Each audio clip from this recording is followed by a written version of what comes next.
Barbara Jurgowiak i Waldemar Schwarz to pochodzący z Polski obywatele Szwecji. To jednak przede wszystkim kochające się małżeństwo. Gdyby nie olbrzymia determinacja, pan Waldemar zapewne byłby dziś wdowcem.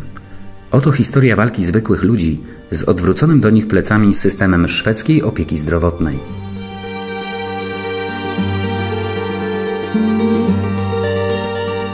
To z mojej inicjatywy Basia znalazła się w Szwecji z uwagi na to, że w tym kraju mieszkam 32 lata. Ja w Polsce pracowałam w aptece szpitalnej. Z zawodu jestem farmaceutą. Zdecydowałam, że ja zostawiam pracę, przyjaciół, rodzinę i się przeprowadziłam. Przyjechałem tam w latach 80. Tutaj byłem w zarządzie Solidarności, w takim zakładzie na Oruni. Ci Szwedzi mnie przyjęli w miarę dobrze i jestem zadowolony. Nie mogę narzekać. Ja, zdrowy człowiek, nigdy nie chorowałem i tu nagle... Tak, to po prostu przyszedł taki dzień, że wystąpiły bóle. Pogotowie przyjechało, zabrało mnie do szpitala. I proszę sobie wyobrazić, że w szpitalu leżałam 7,5 godziny i czekałam na izbie przyjęć na lekarza.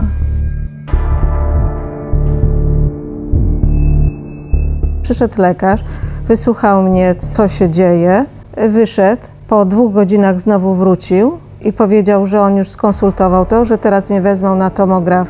Więc następne godziny. Pogotowie mnie zebrało o godzinie 16, to dopiero nad ranem była jakaś diagnoza postawiona, że rozlał się już wyrostek robaczkowy.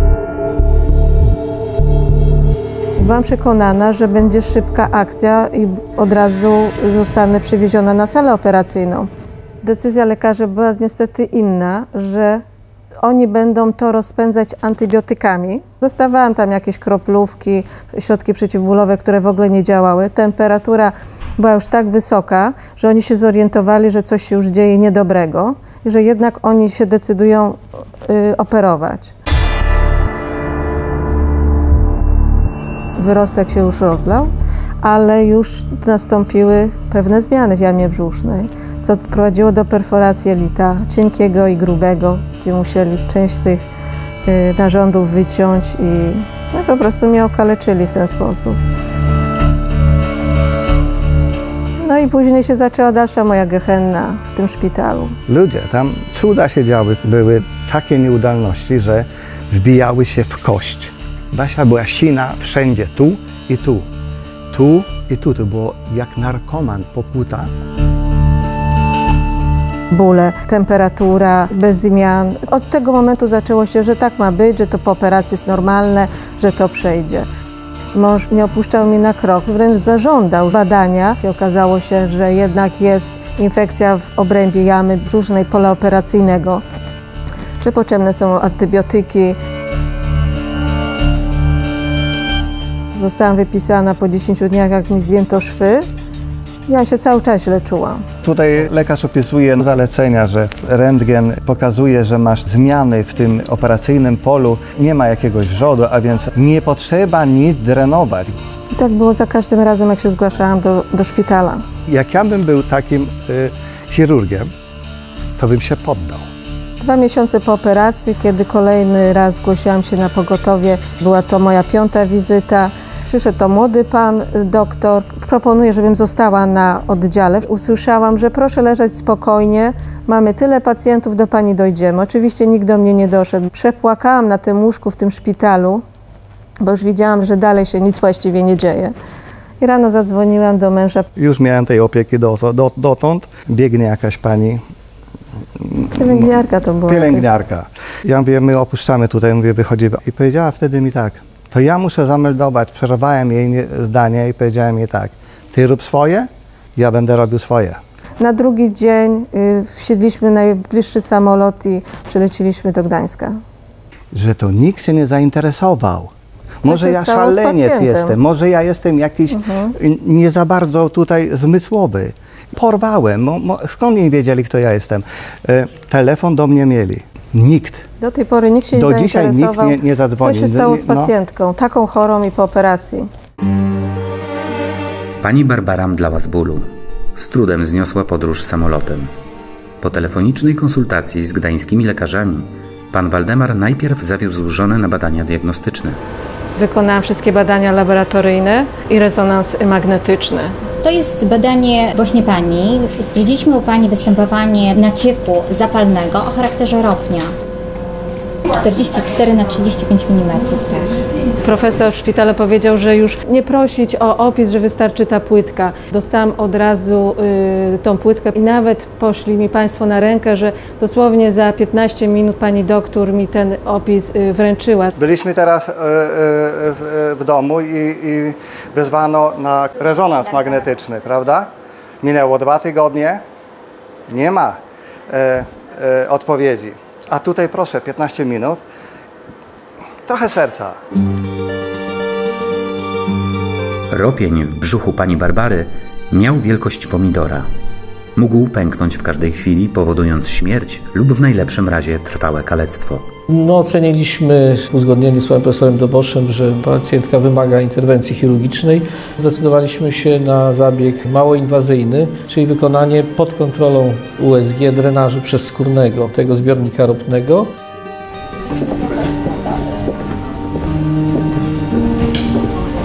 To jest ta sala, w której nasza pacjentka przebywała w trakcie pobytu w szpitalu. Cały czas miałam ten kontakt z lekarzem, z panem doktorem i byliśmy w kontakcie. Pan doktor przychodził, pytał się, jak się czuje, że już niedługo, że już przygotowujemy zabieg, że zaraz będzie dobrze. Przy tym zabiegu brało udział 3 lekarzy. Cały zabieg trwał około 5-10 minut, łącznie z procedurą przygotowawczą, jeszcze z oceną wstępną, sonograficzną przed momentem nakłucia. Ja byłam przytomna i ja wszystko wiedziałam, co się dzieje i rozmawiałam cały czas z lekarzami. To nie można porównać w ogóle opiekę w Szwecji, a tutaj. Tam w ogóle nie ma kontaktu, ja powtarzam to już wielokrotnie, ani z lekarzem, ani z żadnym personelem. Jestem pełna podziwu, jak tu zostałam potraktowana, jak tu się traktuje pacjentów i jak tu się pomaga naprawdę. Nasz kodeks etyki nie pozwala nam mówić źle o lekarzach. Natomiast tutaj akurat chyba takiego uwierzenia w słowa pacjentki zabrakło, tak? Może owszem być dyskomfort przez 5-10 dni, ale nie tak długo. Nie mogą być stany gorączkowe po zabiegu, to znaczy, że coś tam się dzieje. Nie może tak ustawicznie boleć i nie pomagać po normalnych środkach przeciwbólowych, więc czujność lekarzy chyba gdzieś na każdym etapie zawiodła. Myśmy się tu wszyscy bali takich ropni, ponieważ gdzieś tam światełko się zapala, że może być posocznica, a z posocznicy czasami pacjenci nie wychodzą albo wychodzą głęboko uszkodzeni. Całe szczęście, że Państwo się zdecydowali na szybką interwencję, na dotarcie tu.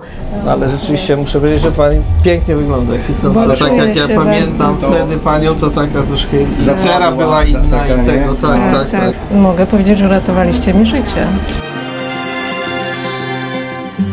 Podstawowe koszta leczenia pani Barbary w Polsce pokrył Fundusz Europejskiej Karty Ubezpieczenia Zdrowotnego. Koszt badań i zabiegów specjalistycznych pani Barbara musiała pokryć z własnej kieszeni. To są koszta. Hotele, badania prywatne. Taki rezonans magnetyczny gdzieś tam kosztował 1000 zł. Te wszystkie nasze oszczędności. Poszły tutaj do Polski. Ale ja nie narzekam, bo chodziło o życie. Jest pomoc, jest ratunek. To jest bezcenne. W Polsce mamy alternatywę, że możemy pójść do innego lekarza, możemy pójść do innego szpitala, możemy skorzystać z prywatnych gabinetów. Tam tego nie ma, po prostu tego nie ma. Jedynie można iść do dentysty samemu, reszta niestety. Wszystko ma monopol państwo i no niestety. Szwecja jest państwem socjalnym. Ta niemoc tej służby zdrowia, nie mogłem uwierzyć. Ja byłem tak zły, że w jakiś sposób oszukałem ją. Ta wizytówka, która jest taka podana Szwecji, jest nieprawidłowa, a wręcz fałszywa.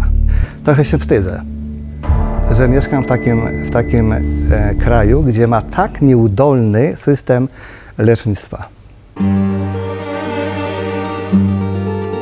Na przykładzie naszym możemy naprawdę śmiało powiedzieć, że służba zdrowia w Polsce funkcjonuje na wysokim poziomie. W porównaniu do innych krajów, tak jak Szwecja, po prostu jesteśmy o klasę, może nawet nie jedną wyżej. Historię leczenia pani Barbary wysłaliśmy do szpitala w Helsingborgu z prośbą o komentarz.